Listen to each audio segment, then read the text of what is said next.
অৱশেষত ওলাই পৰিল মুস্তাফা কামাল আজহাৰীৰ আচল চৰিত্ৰ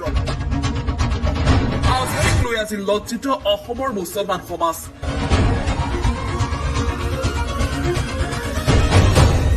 প্ৰায় 2টা বছৰৰ পিছত ওলাই পৰিল আজহাৰীৰ প্ৰকৃত চৰিত্ৰ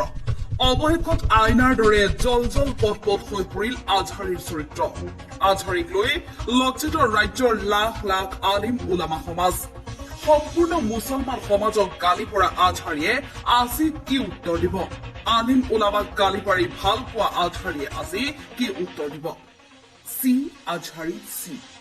আপুনি এনেকুৱা চৰিত্ৰৰ মানুহ বুলি মুছলমান সমাজে ভবাই নাছিল আজিৰ এই প্ৰতিবেদনটো চোৱাৰ পিছত এজন মুছলমান হিচাপে আপোনাৰ খং উঠা একেবাৰে স্বাভাৱিক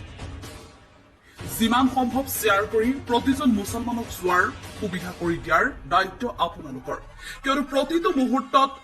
ধৰ্মক লৈ সমালোচনা কৰা আজহাৰী আচলতে কোনটো ধৰ্ম আজহাৰীয়ে আজি স্পষ্ট কৰক যে তেওঁ আচলতে কোনটো ধৰ্মৰ মানুহ পবিত্ৰ কুৰাণ আৰু প্ৰিয় নবীজীক লৈ ইমান অশ্লীল মন্তব্য কৰাজন আচলতে কোনো ধৰ্মৰ হ'ব পাৰেনে এই স্ক্ৰীনশ্বটটোলৈ মন কৰক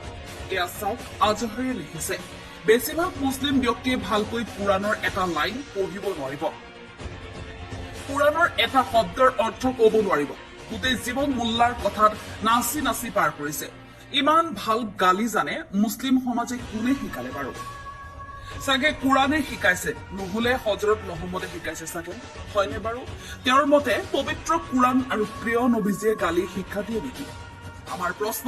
আপুনি নিজে কুৰাণৰ আটাইতকৈ ডাঙৰ পণ্ডিত বুলি জাহিৰ কৰে আপুনিয়ে দেখুৱাই দিয়ক কুৰাণৰ কোনটো আয়াতত গালি শিক্ষা দিয়া হয় বা প্ৰিয় নবীজীয়ে কোনটো হাদিছত গালি শিক্ষা দিছিল